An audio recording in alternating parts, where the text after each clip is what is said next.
Hey guys, welcome to the Austin and Arthur Show. You're listening to the Austin and Arthur channel, Unfiltered. Yeah, we're basically just two American guys living in Japan talking about our experience, and we thought it'd be helpful for you guys.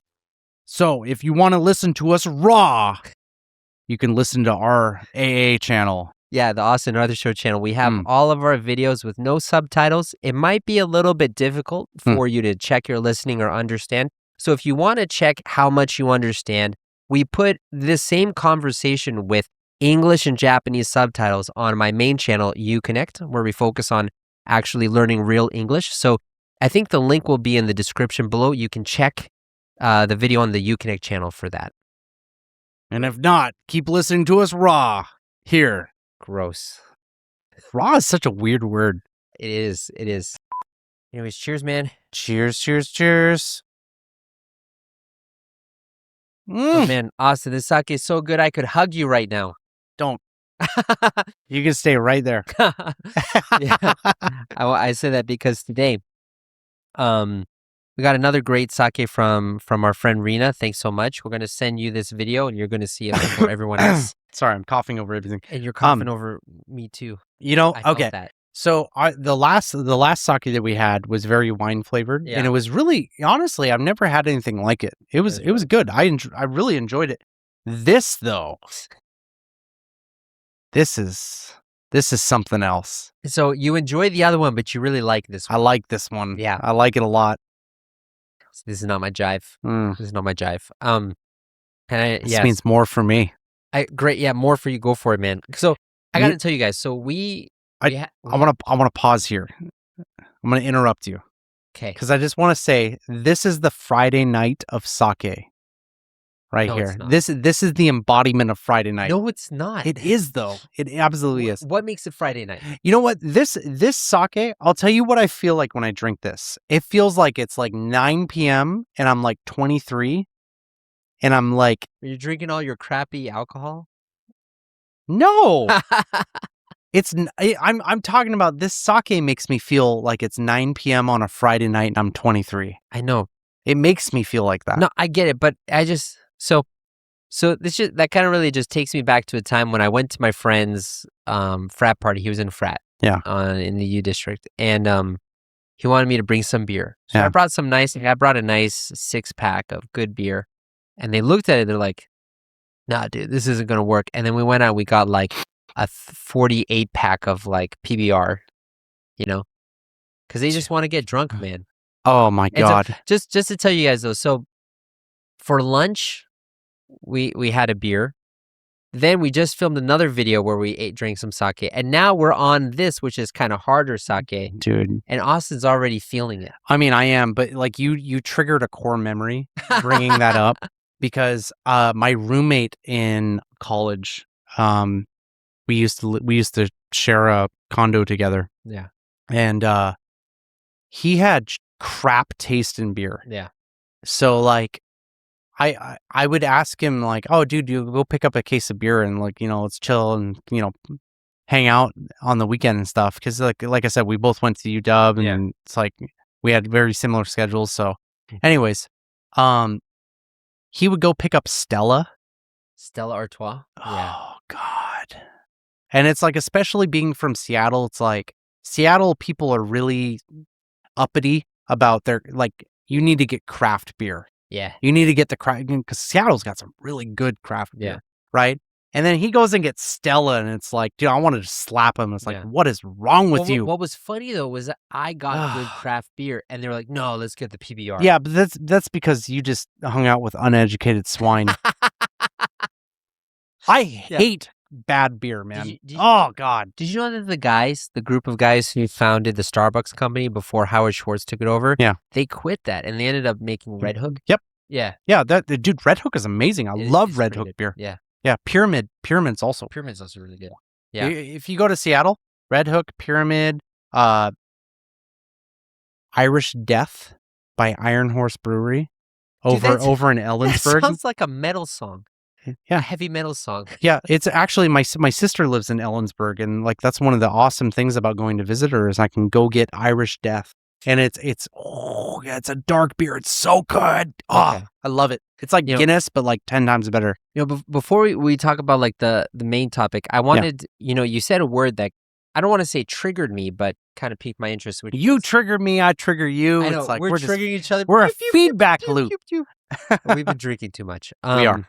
So you use the word core memory, which I think when we've both moved to Japan, that was not a word so much in common parlance.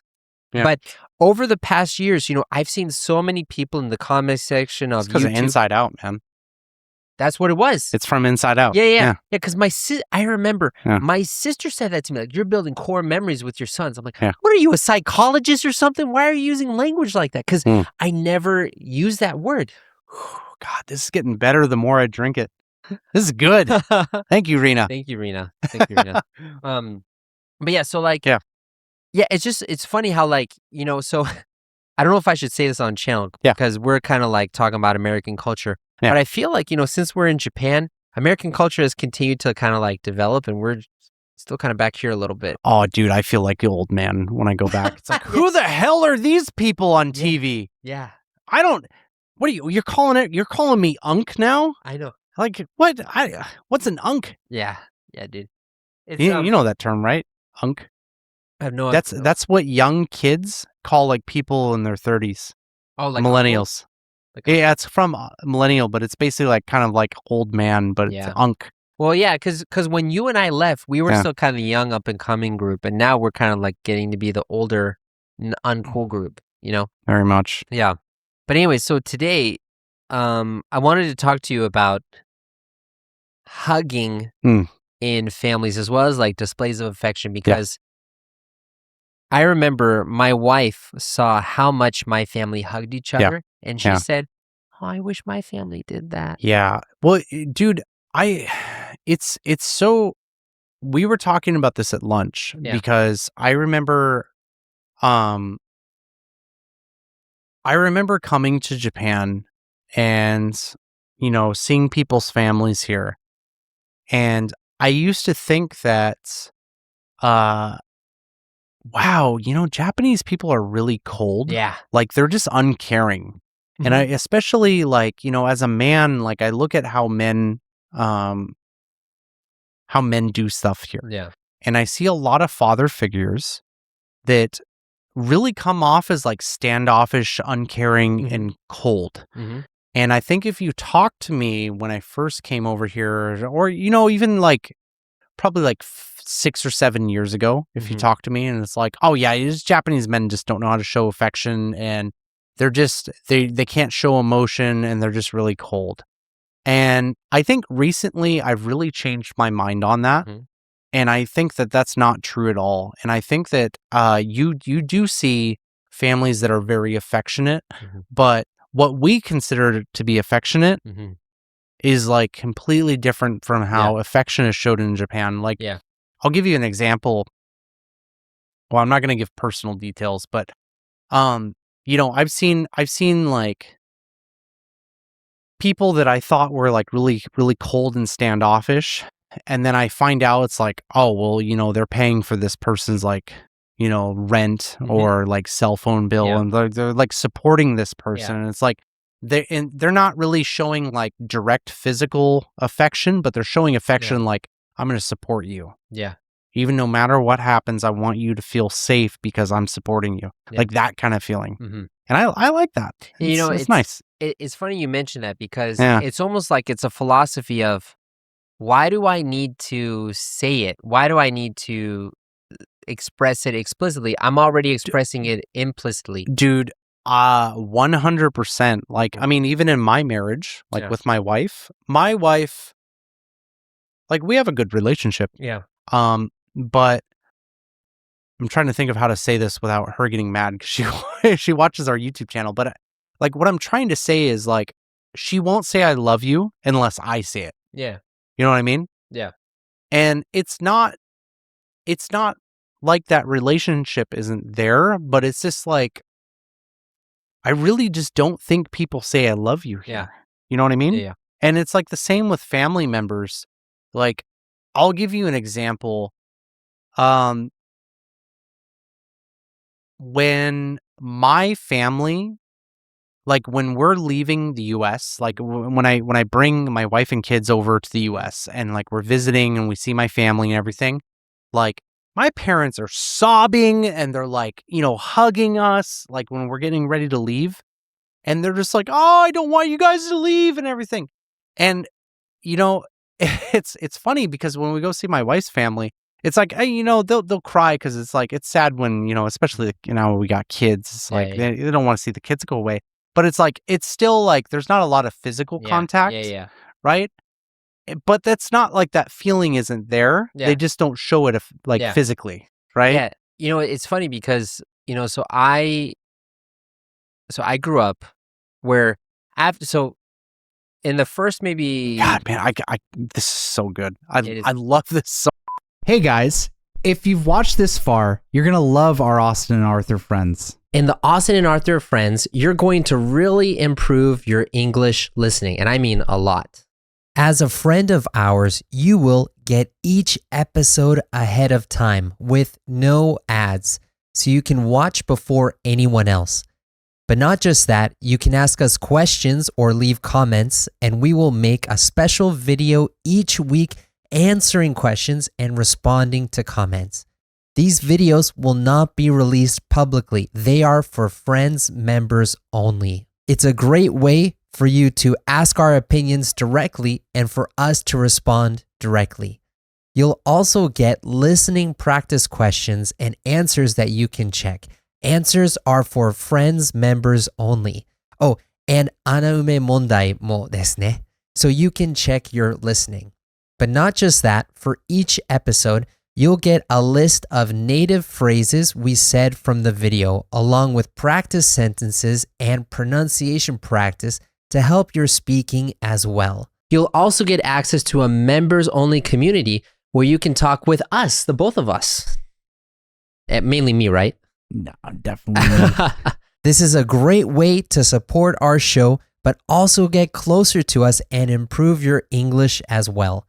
For more information, click on the link in the description box, the gayorang, or go to our website, austinandarthur.com. So I grew up where in the first maybe... God, man, this is so good. I love this so much. Really good. So we need to ask Serena to do a special order. Yeah, get us like a bottle like this big, please. And Austin will drink all of it. I will drink a little all bit of it. I'll drink a little bit of it, but Austin could drink most of it. If you can get more, of this one would be the best for me. No, this one's way better. This is so much better, dude. No, you're crazy. Anyways, that one's good though. I did like that one. So I grew up. So my dad was really, really busy with work, and I never saw him when I was living in Germany. And then even then, he would be gone for 2 weeks at a time when I was growing up, because he still had a business in Germany, but we lived in America. And when he would be with us for the 2 weeks or whatever, he would make a point to tell me, "I love you" every day. And sometimes it'd be like, "Hey, Arthur, did I tell you I love you yet today?" I was like, "No, you haven't." He's like, "Okay, well, I love you." And that used to make me feel kind of weird, because I now that I see that, I really appreciate that. But at that time, because it was said every day, it felt more like a performance and kind of lost its meaning. Interesting. Okay. I see this with other family members. I don't want to say who. Yeah. There are people who will say, "I love you," or they'll compliment me, or they'll be really affectionate towards me. But it almost feels like it's almost like a performance. Sure. And I remember when I talked to my wife about this too, not about that, but I'd be very affectionate. And I told him, like, you never say you love me. Because in America, it's kind of a given that you say, "I love you." You should say, "I love you" all the time. And I said to her, like, "Yeah, you don't say you love me." And her response just like shell shocked me. She said, "Okay, so if I say I love you, does that mean I love you? Do you need me to say that to you?" I was like, "Oh, I see."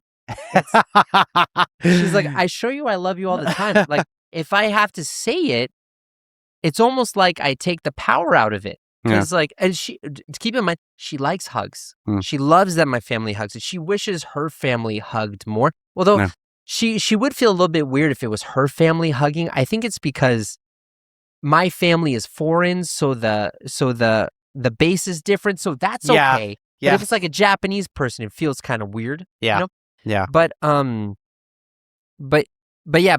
it was really funny because for her, just like with a lot of Japanese culture, so much of it is implicit. But then again, I've seen a lot of other Japanese people. Granted, a lot of Japanese people who moved to the United States or who really love American culture, the type of Japanese people who say to us, "Why would you live in Japan? It sucks here." And they would say, "Oh man, I love that everyone hugs all the time. I wish my family hugged me at home."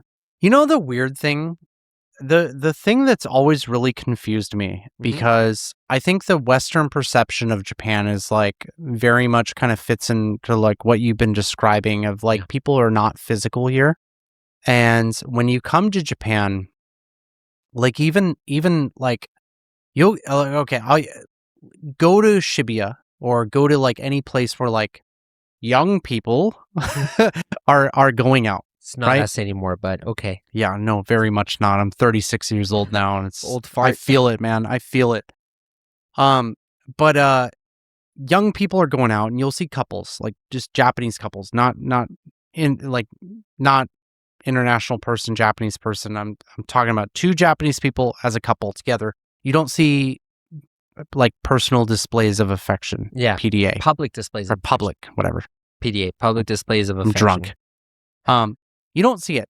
In fact, I will even go so far as you very rarely see couples walking together and holding hands. Yeah. In fact, I'm going to be honest, even I do it like 50% of the time. Like sometimes I'll hold my wife's hand. The other time I kind of do what like most Japanese guys do. It's like they walk ahead and then their family's back here. I catch myself doing that too. And you know, it is what it is. But you very rarely, like I will never see like a guy and a girl like hugging each other in public. Very rarely see holding hands, kissing. Absolutely not. Yeah, right. Right. And it's the same with like family members. Like when you see families here in Japan, like you'll see, I think one of the exceptions that you will see is like dads playing with their kids. Like that's especially like younger dads. I would say like dads our age and younger. There has been a huge flip of like the image of Japanese men, because like in previous generations, like the idea of a dad has been like very uncaring. Like I don't deal with my family. My wife takes care of my kids. I drink and work. That's what I do. And I think a lot of guys have really tried to break that stigma. And you'll see a lot of guys that are our age or younger that are like really participating in their families. And like, I'll like, I go to Hoikuen, like the daycare, and I would say the people who are picking up their kids nowadays, it's almost 50-50. Yeah, right. You know, before you see a lot of moms coming and picking up kids, it's almost 50-50. There's a lot of dads that are coming and picking up their kids now.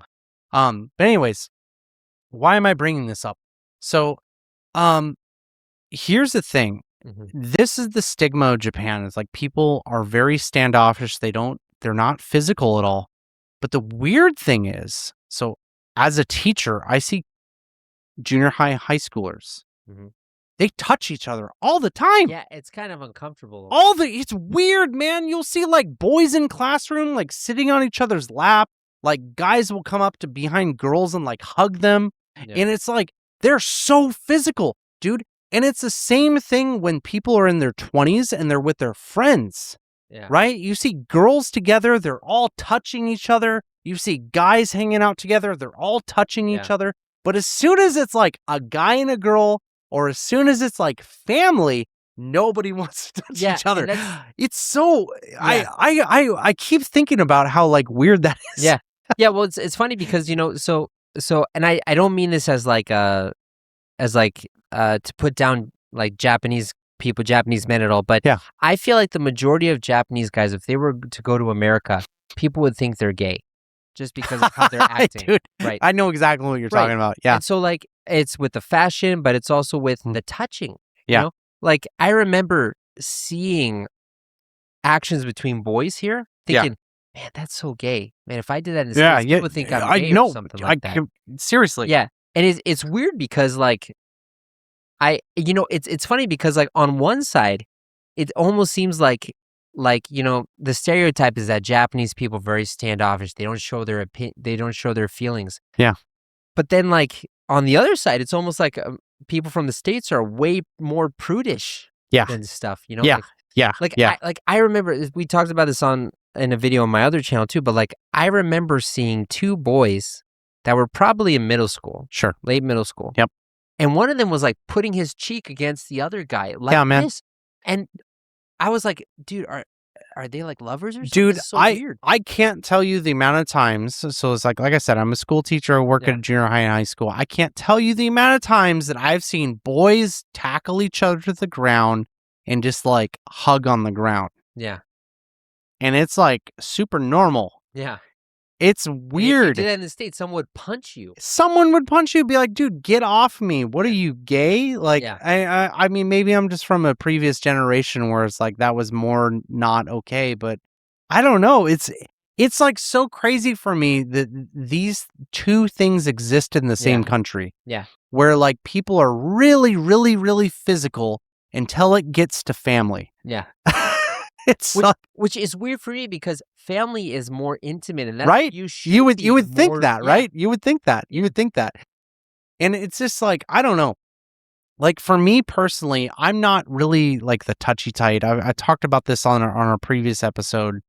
I don't know. Like, I'll hug my family, but it's not something I'm like really enthusiastic about doing. And it's not because I don't care about them, but it's just like, I don't know. I don't like being touched. Yeah. It's funny because I'm kind of like the opposite. Like with my dad, like even now, he's like, kiss me on the head. I'm 34. Oh, dude, that would drive me nuts. I couldn't do that. And I'm just like, oh my God. Absolutely not, man. Yeah. I don't know how you can tolerate that. Well, no, but here's the thing, right? So, because it's funny because... Man, dude, that makes me uncomfortable. Like, yeah, sorry, Dad. I guess you can't be friends with Austin. Dude, I love your dad. I love that guy. Yeah. I don't want him to kiss me on the forehead, though. I don't want him to kiss you on the forehead either, man. No. Dude, you were all jealous that I was talking to him when he was here. He was like, oh, I guess you're just going to replace me. No. Okay, let's take this back a step, because actually I did want to talk to you about this, and maybe we should talk about this off the channel. But I've had my closest friends in my life have consistently said, Arthur, I like you, but I like your dad more. And like it's funny because it's not just you. It's a pattern in my life, and so. We don't need to talk about that in detail here, but I want to talk to you about that afterwards. But I understand my dad's a really popular guy. It's a joke, man. Is it really a joke? It's fine if it's not a joke. Your dad is very fun. Yeah. Your dad is very fun. Yeah, what's funny though. But we're pals. We have the Austin and Arthur show. No. Listen, it's our thing. No. I'm beyond being jealous or anything like that. But like, what's funny, I noticed with my dad, and this is a complete tangent, but and I especially realized this. In last time he came and visited, because my son's really into video games. Yeah. And I'm not really into video games, but I used to be into video games, so I can really understand his feelings. Mm-hmm. So then I talked to my dad about video games, and he like feigns interest so much. Like, oh, that's interesting. Tell me more about that. And I can see his eyes are not engaged in it, but he, it's funny with my dad, like he had a really high-paying job, and he lived the life of James Bond almost. Sure. But all of it is because he was a nice guy that got people to like him, and people gave him opportunities because they like him. And I think it's because no matter who he talks to, he tries to find interest in what they're talking about, even if he's not interested. I think he has a really good ability of just... I mean, I'm basically going to say the same thing you said, but like he's really good at just being open about things. Yeah. Where it's just like, even if it's something he's not interested in, he'll take the time and listen to people. And I think that's not something a lot of people do. Yeah. right? Yeah. And A lot of people pretend to do that. yeah, You know? yeah, No, I totally get it. But Yeah. anyways, so back to we're talking about. So my dad is very affectionate towards me, and my dad, sure. he'll send me even now, Yeah. almost every day, at least Yeah. 3 times a week. He'll send me a message saying like, "I love you." You know? Wow. I feel like a bad son. What are you talking about? Well, I don't know. It just makes me feel bad. I probably message my family like once a No, month. no. I don't message my dad. Yeah. He messages me. Oh, okay. He Okay. messages me. Yeah. Like even today. No, this was yesterday actually. So in our house you can see the ocean, Yeah. right? And he'll take a picture Oh, every your morning. house in Boston? In Boston, yeah. Yeah. So he wakes up really early in the morning, and what he does for me and my sister is Dude, he'll take a picture of the sunrise, Yeah. and he'll just say good morning. Dude, I want to Love see you. this, man. You gotta. It's don't- right well, here. You don't have to It's right- send it to me now. No, but I'm not gonna send it to you. I'd love to see like. No, look at this. Look What? at this. So sorry, this is kind of personal. I can't. You guys can't see this. Okay. No, so my All dad. right. So this is yesterday. He said good morning, homie. He took a picture of it. Oh man, And that he- does look nice. And he sends this to me like all the time. Look, this is on Monday. Yeah. And then this is on That's on like nice. some days ago. I like that. Yeah. So he says good morning. Yeah. I love you. And it's funny because like I think a lot of Japanese people would see that and think, oh, that's so nice. But Yeah. then if it's a Japanese person, like if their dad did that to them, they'd be like, You know- whoa, what's going on? One thing that I find really interesting. So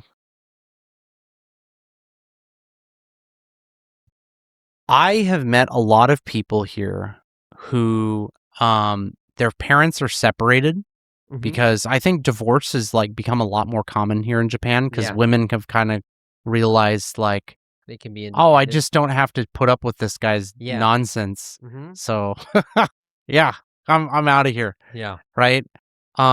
And I think objectively that's a good thing. It's Yeah. like, I feel like if people are unhappy that they should get divorced, but like, anyways, but I've met a lot of people here who are married, Hmm. and they have some like big steps in their life. Like they're gonna get a house, they're gonna Mhm. have a child, they're gonna have, they're gonna get a car together, like big life steps, Hmm. right? And one of the things that I'll notice is there's a lot of parents here, it's specifically the divorced parents Hmm. that just buy it. Like, By what? just buy it. Just buy the thing. Like, I know a lot of people here who, their parents got divorced and dad has a lot of money, so he just buys them a house. Oh, okay. I see. You would never see that in America. Yeah. Someone buying someone a house? Well, Absolutely here's- not. So here's kind of the interesting thing about that because, traditionally in the States, now because the economic climate is really tough, it's Yeah. changed a bit. But up But the until economic recently, climate's really bad here too. Yeah. That's the thing. yeah. But what I mean is like when people would turn 18 or they would become adults or they Yeah. graduate college, it was like, okay, you're paying rent or you're living on your own. Yeah. And that's paying rent in the house because Yeah. it was seen as like, okay, you're no longer a child. You need to contribute to the household. Yep. Give us some money so we can upkeep the house or live on your own. But Dude, that's like unthinkable. Like here. even before that, like think about it. You have chores. Yeah. Like even when basically when you become like a late child to an early teenager, what do parents in the US do? Well, you got weekly chores. Yeah, You got right. daily chores. Right. You have to do those. Yeah. And if you don't do it, you get punished. You do it, you get rewarded. Yeah. Right? I need to ask you, Arisan, when you were growing up in Japan, did you ever do chores where you had to do kaji around the house and you got money? Did you ever? No. Yeah. So that's an American thing. I That's an think. American thing. Yeah. That's totally American where you get X amount of dollars every week if you clean the dishes. And my wife really likes this too. So she pays our son to do Dude, the dishes. are you kidding me? As soon as my daughter's a little bit older, Yeah. dude, it's awesome. You know what? She's already doing that. I taught her to put her dishes away. You did? Yeah, Nice. yeah. Well, I mostly it was like, dude, you can't eat over in this Yeah. area if you don't Yeah. put your dishes away. And she's like, well, I'm not going to do that. And then she didn't put her dishes away and she wasn't allowed to eat over there. Yeah. And she got really angry about that. And I was like, well, if you put your dishes away, you can go sit over there. Okay. And then and she did she puts her dishes away now. And it's great. Yeah. It's funny. That goes back to the point you were talking about before where like in the States, things are a lot more overt. Yeah. But then they say, I love you. I support you. I'm so happy you're here. You compliment your kids. Yeah. But then like, okay, you're an adult, pay rent or leave. But in Japan, it's like, no, you can stay here as long as you want. Dude, you got people, I mean, full-blown adults living here. Yeah. Right? Like, I mean, it's not uncommon for people to be in their like 30s and sometimes 40s, like still living with their family. Yeah, like, that's so weird. I know there's a guy who's Japanese that I know, and he's married, but his wife works down in like Kansai. Yeah. She like frequently goes down there, like hops back and forth. Okay. But he lives here in Tokyo. Okay. And he works in Tokyo. And they just live in their parents' house. That's weird.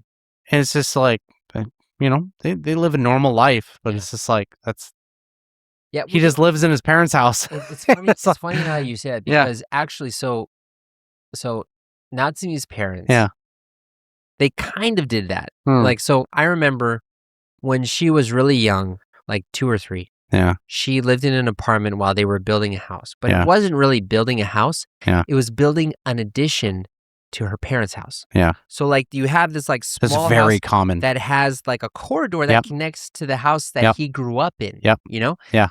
And he's the oldest son, so of course he's supposed to take care of the kids, of the parents, oyakoko, right? Yeah. But it's funny because in the States it's like, oh, I love you so much. Okay, you're old enough, pay money or leave. Yeah. You know? I mean, I'm going to be honest, man. I want my kids to stay as long as possible. Yeah. Yeah. I want my kids to stay as long as possible, but I want them to be part of a team.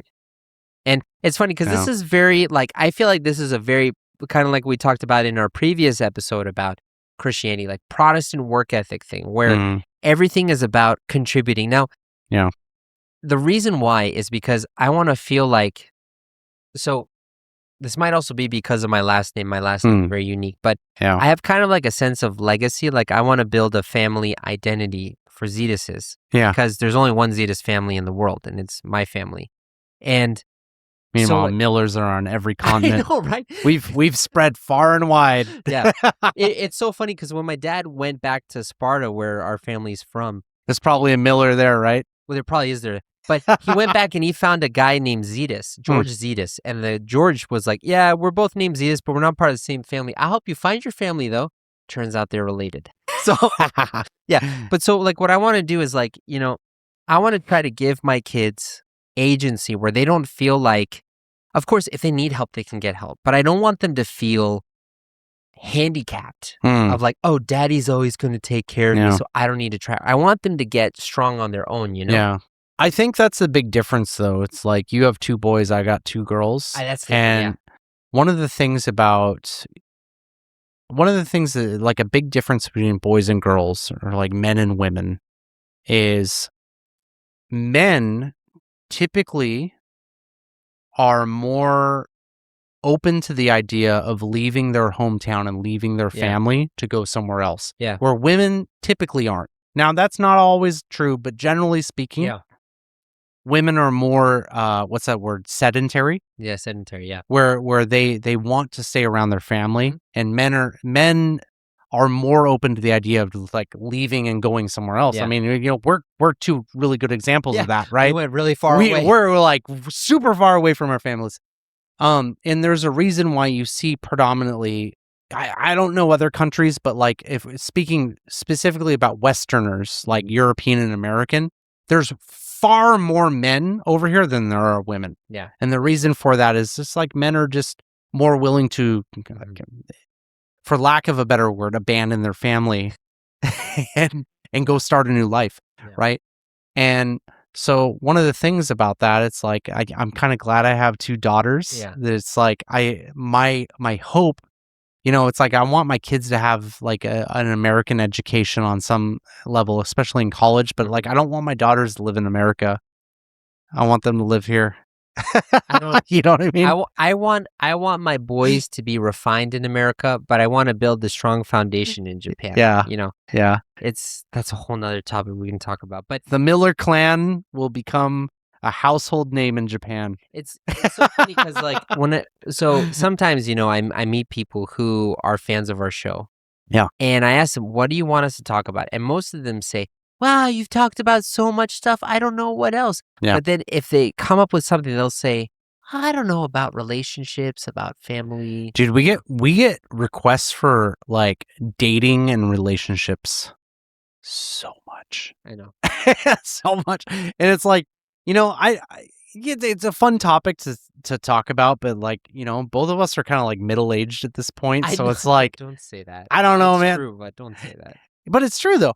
And it's just like, for me, it's just like, I don't know. Like when it comes to dating, it's like, yeah.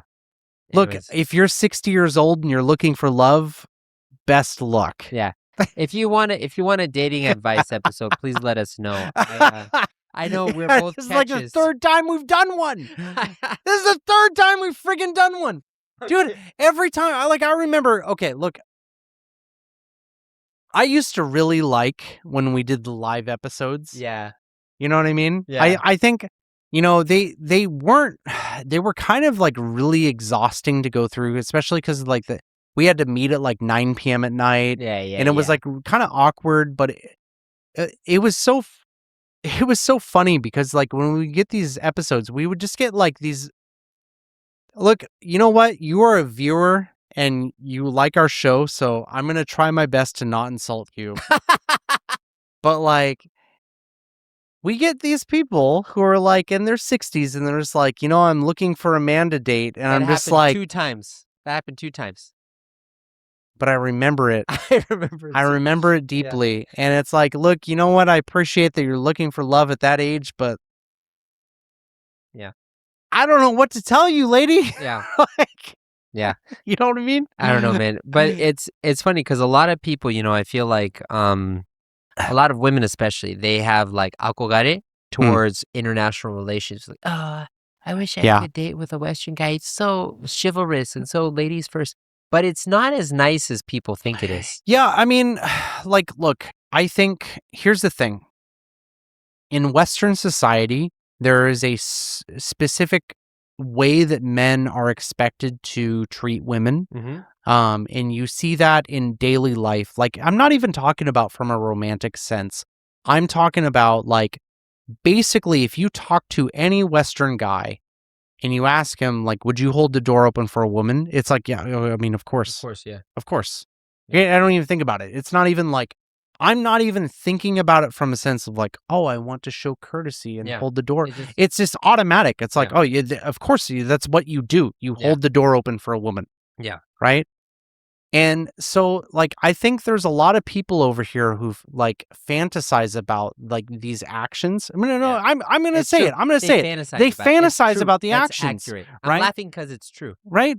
It's so true. They fantasize about the actions. Like, oh, I just want a man who will hold the door open for me. But like, let's be real with you. I'm gonna pull the sheet off and reveal the fact that we're just as dumb as the rest of the men in the world.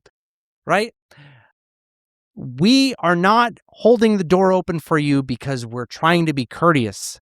It is an automatic response because that's what our moms told us when we were kids. Yeah. You hold the door open for women. Yeah. That's it. It's automatic. I'm not thinking like, oh, I'm trying to be romantic. Yeah. It's like, woman goes through door, open door for her. Yeah. That's my brain. Yeah. And that's it. I'm sorry. I'm sorry if that breaks the friggin' fantasy of it, but it's like, I'm so tired of seeing Western men being fetishized over here because people think we're romantic. We're not any more romantic than anybody else. We were just told stuff when we're kids. Yeah. You know what I mean? That's a whole, dude, you're opening up a whole can of worms. We talked about this years ago with Gaijin Hunt. Oh my God, man. We could talk about this on another episode. If you guys want to hear Austin complain more about stereotypes about white men, please let us know in the comments. That'd I'm be very great. good at it. All right, I'll see you next time. We'll do the questions, but I'll see you next For time. sure.